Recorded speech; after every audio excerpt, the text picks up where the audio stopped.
ating Pangulo. Ano? Pero hayaan natin, magsubaybay tayo kung ano man ang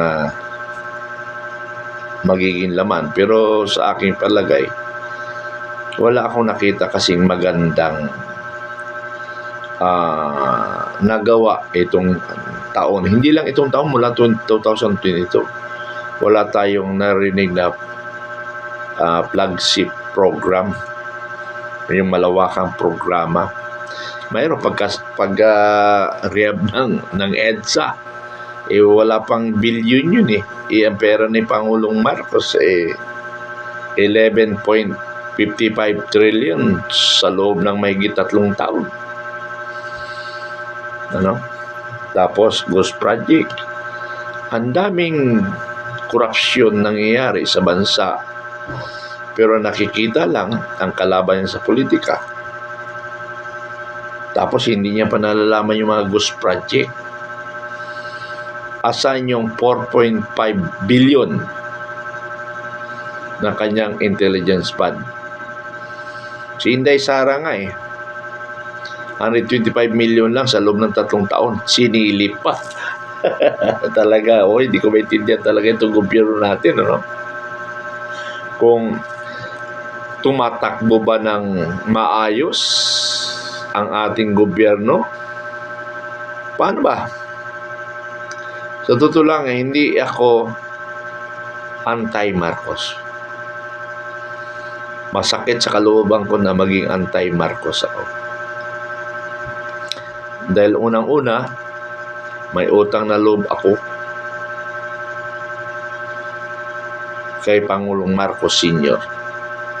Una, napagtapos ko ang kolehiyo na galing sa kanyang pagmamando sa armed forces. Inaproba niya yung aking schooling. At talagang nakikipag-bakbakan sa debate. Pag sinasabi lang corrupt ang Marcos Sr., hindi talaga ako pumapayag na matawag sa ganun.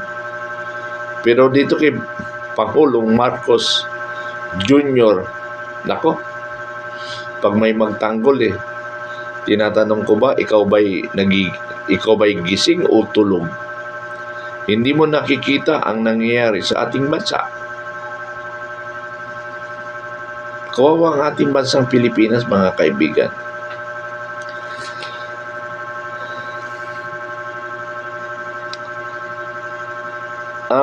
Ang problema natin ngayon, Pilipino sa Pilipino, nag-away-away ng dahil sa politika.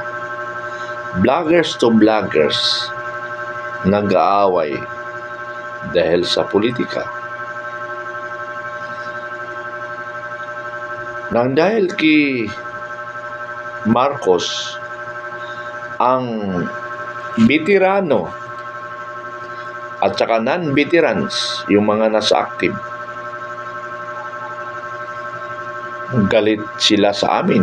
Yung mga may malita lang, pero hindi katanggap ng malita, natutuwa sila sa ginagawa namin.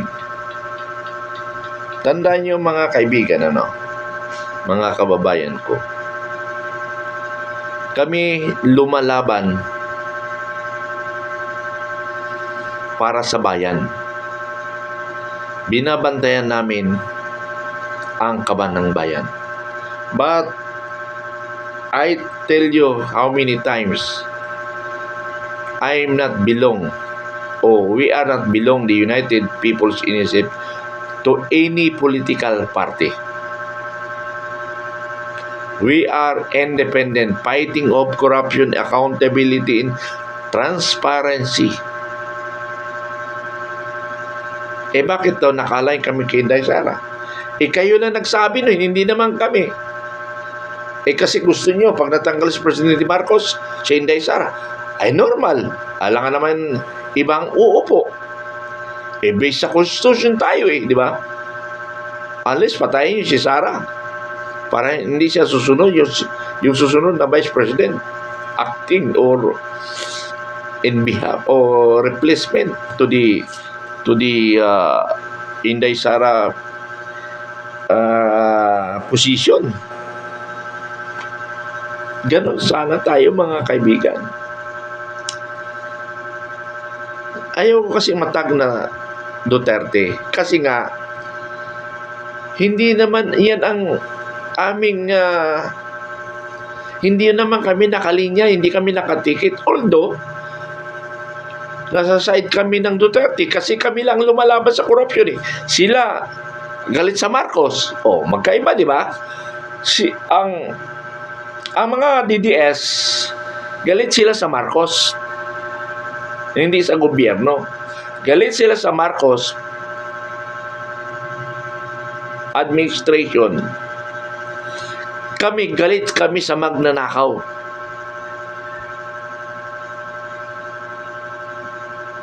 Anong pinagkaiba nun? Halos parehas. Yun na nga eh. Halos hindi magkaiba. Pero we will not be considered tagging us as Duterte, DDS. Kasi hindi naman kami politician. In the first place, we are not a politician. We are fighting for corruption and protecting the resources of the Philippine government. Kaya nandiyan kami. Wala pang trolls Hindi pa nagising yata trolls. Hindi pa batingting. Hindi kasi, alas 12 na yata eh. Galing kami kasi sa pag-uusap na bakit lagi tayo natatag na DDS. Kayo bang mga troll? Kayo bang maka-Marcos? Wala na ba kayo bang lumalabas sa bibig nyo kung hindi DDS ng DDS? O katulad ng Kimi Alicia. Pag namatay ni Mima Alicia, galit na galit kayo sa DDS. Mga DDS nagpapatay. Ano ngayon? Sindikato. Di ba natatag natin ang gobyerno na sindikato, syndicate government? Kung ikaw, Duterte, pag namatay kaya ng pro-Marcos, sa palagay nyo kaya ang bibintangan nila NPA? Hindi. Ang bibintangan nila DDS. So ako ang diehard DDS, bakit ko ipagpapautos na ipapatay si Mima Alicia? Hindi, di ba? So sino possible na pumatay? Possible lang pumatay, to be fair, ang administration. Pangalawa, ang Communist Party of the Philippines. Why Communist Party of the Philippines? Yan ang tingnan ninyo Why Communist Party of the Philippines? Because the communist objective, one, is to drain the economy of the Philippine government. Second, they want an stable government. Magkagulo tayong parehas. Ito nga sinasabi, tayo nag-away-away. Pangatlo, yung may personal na galit kay Inday Sara para patayin natin, para ibintang kay Inday Sara. So yun yung pangatlo. Pang-apat, bahal na kayo mag-isip. So nakikita nyo yung trend ng investigation. Now, nahuli ngayon si dalawang suspect na pumatay kay Mima. Hanggang ngayon, wala pang script na sasabihin sa media ang Philippine National Police. Ang pinalabas lang nila, playing safe, is sindikato. Kaya madaling sabihin na sindikato. Sinong sindikato? Sino nagbayad sa sindikato? Di ba?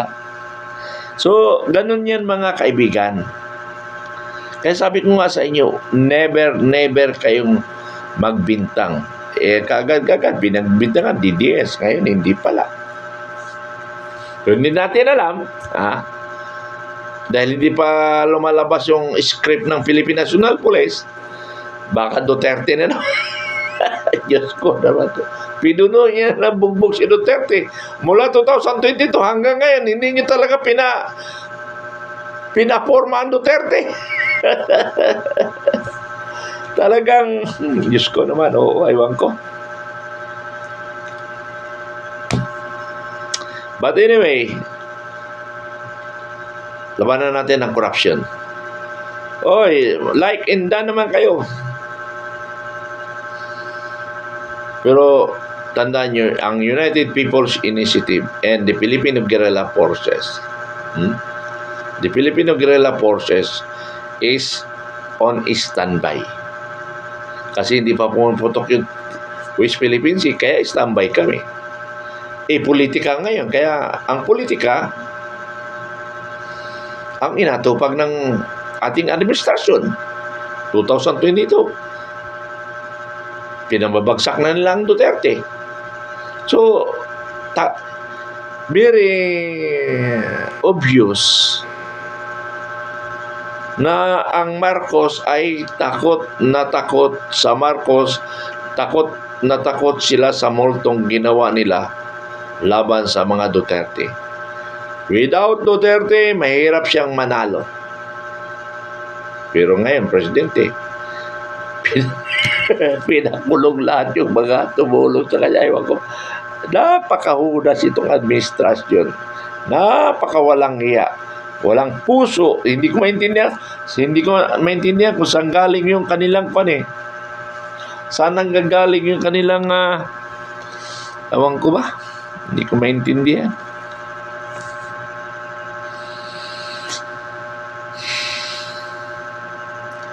Pero besides kidding, ubos na ang kaban ng bayan.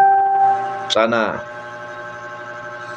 magising ang taong bayan, na sana kayo ay lumabas sa inyong tahanan at tulungan kami magsisigaw, Pangulong Marcos, gumising ka na. Kung mayroon kang awa sa taong bayan, you better resign. Kasi hindi napapa-stable mo ang gobyernong Pilipinas. Gulo dito, gulo doon. Ang tanong, kayo naman ang gugulo. Kami ang gugulo, parang baliktad. Ano bang ginawa namin para masabi nyo nang gulo kami? Siguro makakaliwa, magulo. Yung kabila, yung makakaliwa, silang magulo. Kami, we are only exercising the freedom of expression, and we are only expressing our damdamin. Masama ba yun? Na naghaya kami ng aming nasalubin? Huyo, sabi ni Huyo. Good evening, sir. MLSCO. Nakalimutan ko ibig sabihin. Huyo, sabi, Dan po, naka-dan like na. Mag-like naman kayo. Marcos, resign. You are worthless, sabi ni Huyo. Si Huyo na lang palang buhay pa ngayon, Wala nang iba, Please like and share and subscribe. Salamat, Huyo, Tingnan mo kung ikaw ay moderator. Moderator nga. So, mga kababayan, tuloy lang tayo. Marami ang masaklap ito, ang susunod nilang ipapakulong. Alam nyo ba kung sino isusunod ipapakulong? Si Cayetano na naman. Inuubos nila ang mga abogado sa Senado. Medyo mangamok na.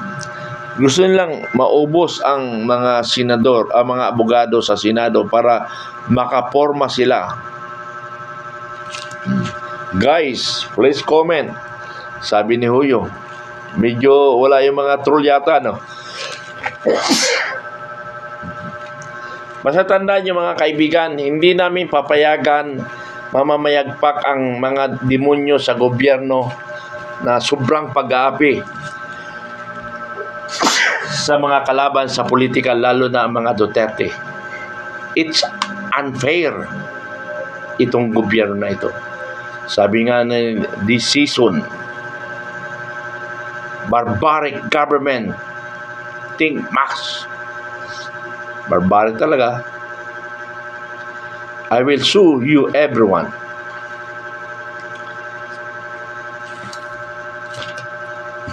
Paano nasabing barbaric? Hindi naman. Force lang talaga. Kasi nga adik nga yung presidente natin, kaya ganun din. Pero napapasunod tayo, natatakot tayo nila. Ha?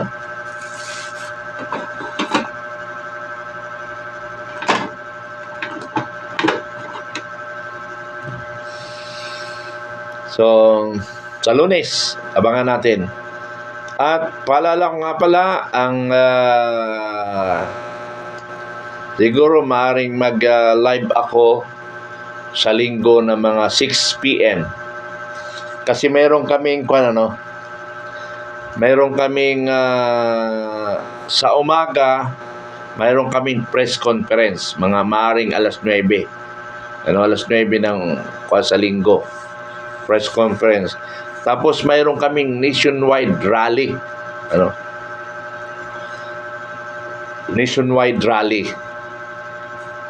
So, sa Linggo namin, i-announce.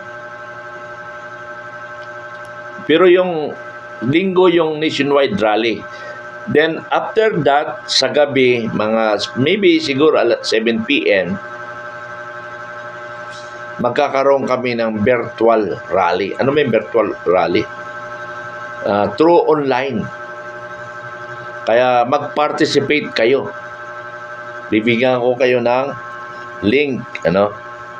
So, saan ko ibibigay ang link? Okay. Maybe this vlog, this vlog, dito ko ilalagay ang link. Paano ba yan? Paano ko isusulat nga pala? Siguro, isa sa inyo dito, ikuan nyo ako. I-chat nyo ako. I-chat nyo ako para mabigyan ko kayo ng link. Magbibigay ako ng link bukas ng after lunch. Sunday after lunch. Ibibigay ko ang link sa inyo. Pwede rin kayo mag-speaker kung kinakailangan kayo. You volunteer yourself. Maging speaker kayo sa Sunday. I-chat nyo ako. Ipipiin nyo talaga ako kasi nga baka hindi ko mapansin kung saan. Ipipiin nyo ako para bigyan ko kayo ng link. Account ko? Ang account ko, mayroong isumbong kay Commander Bukay. Ulitin ko, may account ako na isumbong kay Commander Bukay. Marami akong post dyan. Another one, alternate Facebook account ko is, pangalan ko na talaga, Segundo Mitran Jr.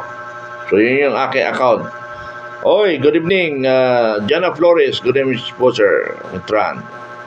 Marieta Villanueva. Good evening po, sir. Yes, good evening. Then Season. Brownie Dog. Galit ka pa kay Brownie. Brownie Dog did nothing until he retired. It's shameful.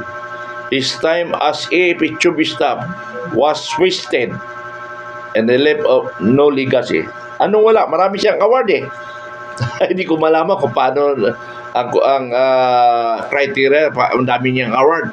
Siya ngayon naging Chubby staff na, ewan ko, hindi na ako magsalita, magagalit sa akin mga kaibigan ko. Okay, sabi ng General Flores, the rally is one again at Bonifacio Plaza. Ano lang Bonifacio?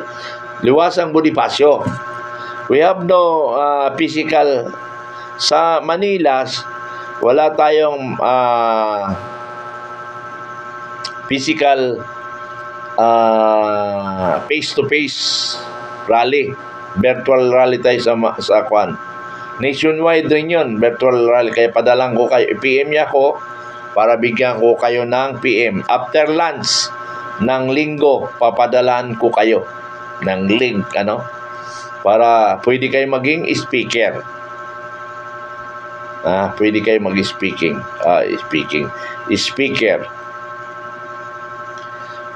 Iniwasan namin, actually ngayon ang schedule namin Friday, Saturday, and Sunday ang aming peace rally.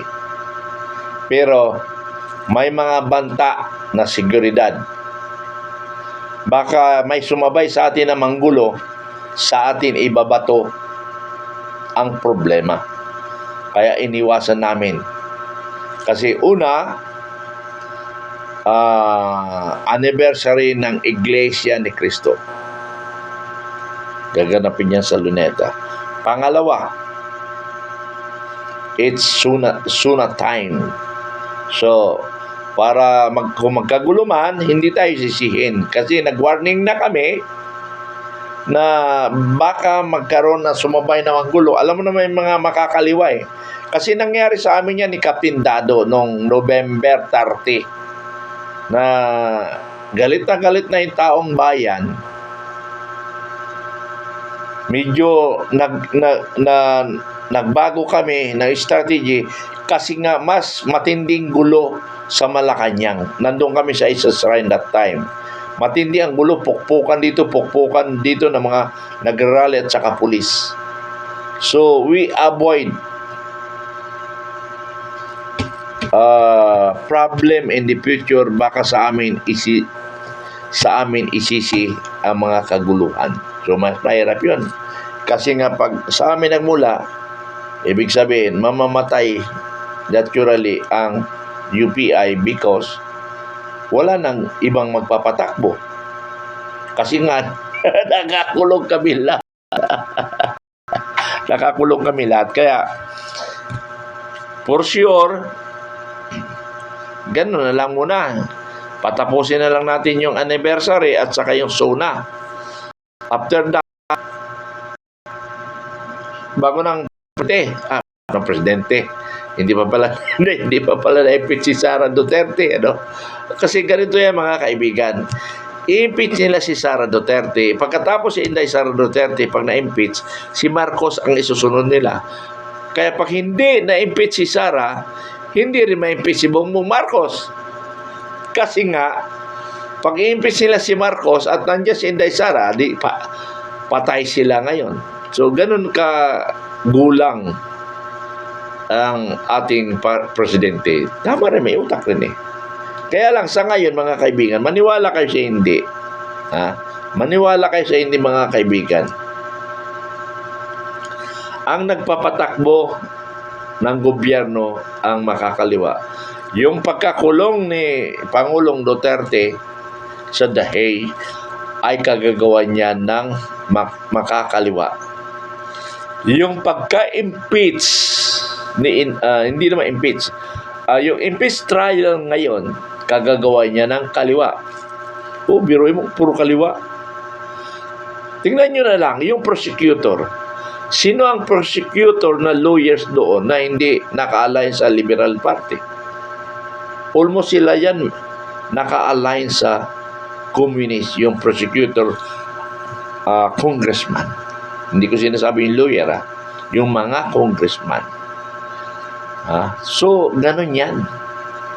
Kaya mga kaibigan, sabi ko nga sa inyo, magtulungan tayo para sa ating bayang Pilipinas. Huwag niyong hayaan